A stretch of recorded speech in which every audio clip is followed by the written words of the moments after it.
रामू हलवाई मलकापुर गांव में अपनी पत्नी और बच्चों के साथ रहता था। रामू सुबह को जलेबियां तोड़ता और शाम को समोसे बनाता।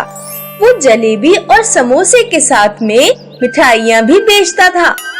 दोपहर में उसका बेटा गोलू और उसकी बेटी मीनू स्कूल से लौटते समय दुकान पर आ जाया करते। पिताजी, आज गोलू के सिर पर कौवे ने पॉटी कर दी। पिताजी, आज मैडम ने मीनू की चोटी पकड़कर खूब पिटाई लगाई। ये क्लास में पीछे बैठकर अपनी सहेली के साथ मोबाइल में फैशन शो देख रही थी। पिताजी, ये झूठ बोल रहा है। अब तुम दोनों लड़ना बंद करो, घर जाओ और अपनी माँ से कहना रसगुल्ले की चाशनी बनाकर तैयार रखे। शाम को जब रामू घर पहुंचता है तो देखता है कि उसकी पत्नी खटिया पर बेसुध पड़ी है और बच्चे उसके ऊपर हवा कर रहे हैं। क्या हुआ, अभी तक चाशनी नहीं तैयार की? अरे भाई, सेठ जी के यहाँ से 5 किलो के रसगुल्लों का ऑर्डर आया है। गर्मी के मारे बुरा हाल हो रहा है। कितने दिन से कह रही हूँ कि एक कूलर ले आना, बिना कूलर के मुझसे काम नहीं होगा। रामू को मजबूरी में एक कूलर खरीद कर लाना पड़ता है। मैं कूलर के सामने सोऊंगा। तेरा कच्चा उड़ जाएगा, तू रहने दे, मैं कूलर के सामने सोऊंगी। अब रामू की पत्नी आराम से कूलर की हवा में चाशनी और मिठाई वगैरह का सामान तैयार करती। एक दिन पड़ोस वाली पिंकी रामू के घर आती है। भाभी जी, घर पर ससुराल से थोड़े मेहमान आ गए हैं। हमारे घर चीनी खत्म हो गई है, थोड़ी सी चीनी दे दीजिए, कल शाम को वापस कर देंगे। हाँ, मैं अभी लाती हूँ, तुम बैठो। पिंकी को रामू के घर नया कूलर आया देखकर बहुत जलन होती है। हम अपने घर गर्मी में मरे जा रहे हैं और यहाँ ये लाड साहबनी कूलर में बैठी रहती हैं। तभी रामू की पत्नी चीनी लेकर आती है। लो पिंकी, चीनी और बढ़िया सी चाय बनाकर मेहमानों को पिलाना। रात में जब मेहमान चले जाते हैं तो पिंकी अपनी सास से कहती है, अम्मा जी, रामू के घर कूलर आ गया है। पूरे गांव भर में किसी के घर कूलर नहीं है।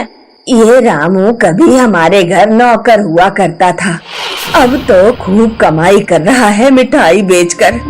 तू ऐसा कर, कल जब चीनी वापस लौटाने जाए तो चीनी में मच्छर मारने वाला स्प्रे छिड़क देना। अगले दिन पिंकी चीनी में खूब सारा मच्छर मारने वाला स्प्रे छिड़क देती है और रामू की पत्नी के पास चीनी वापस देने जाती है। लीजिए भाभी जी, चीनी। रामू की पत्नी उस चीनी का उपयोग जलेबी की चाशनी बनाने में कर लेती है। अगले दिन हमेशा की तरह रामू की दुकान पर जलेबी खरीदने वालों की भीड़ लगती है और लोग खूब जमकर जलेबियां खाते हैं। जलेबियां खाते ही लोगों की तबीयत बिगड़ जाती है। लोगों को उल्टी और दस्त होना शुरू हो जाते हैं। रामू, तूने जलेबियों में क्या मिला दिया? इसने हमें जान से मारने की कोशिश की, मारो इसे। लोग रामू की खूब धुनाई करते हैं, उसकी दुकान तोड़ देते हैं और मिठाई वगैरह सब फेंक देते हैं। रामू को हॉस्पिटल में एडमिट करना पड़ता है। तुम्हारे पति की रीढ़ की हड्डी टूट गई है, रिकवर होने में काफी समय लगेगा। रामू का सारा धंधा चौपट हो चुका था।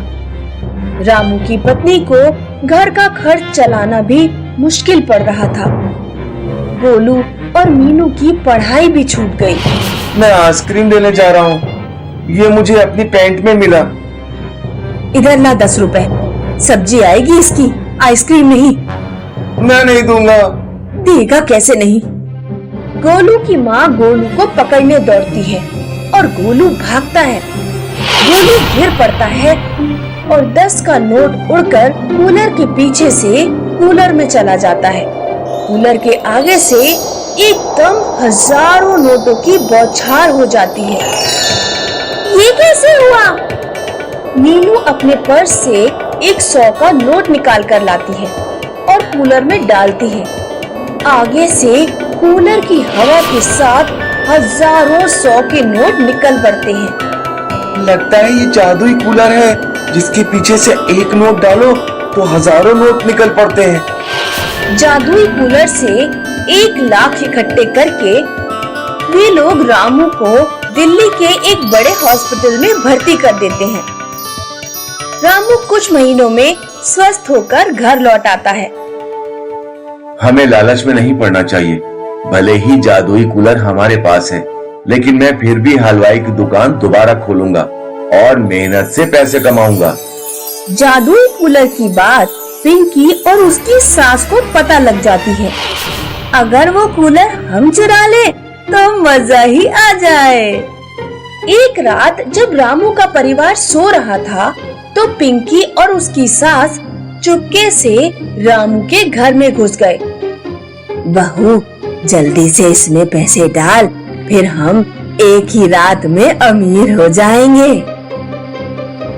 पिंकी कूलर में पीछे से कई सारे नोट डालती है। कूलर से एकदम बहुत तेज गर्म हवा निकलती है। पिंकी और उसके सास के मुंह जल जाते हैं। लगता है तूने कोई गड़बड़ कर दी, फिर से डाल पैसे। पिंकी दोबारा कूलर में पैसे डालती है। कूलर से आवाज आती है, मैं लालची लोगों की मदद नहीं करता। तुमने अपने लालच को पूरा करने के लिए मेरा इस्तेमाल किया, अब परिणाम भुगतो। कूलर से नुकीले तीर निकलते हैं। भागो! पिंकी और उसकी सास भागते हैं और तीर उनकी पीठ में भुग जाते हैं। पिंकी परेशान होकर रामू के घर कूलर वापस दे आती है। माफ कर दीजिए भाभी जी, हमने आपका जादुई कूलर चुराया और इसका परिणाम भी भुगत लिया। तभी तो कहते हैं लालच बुरी बला होती है।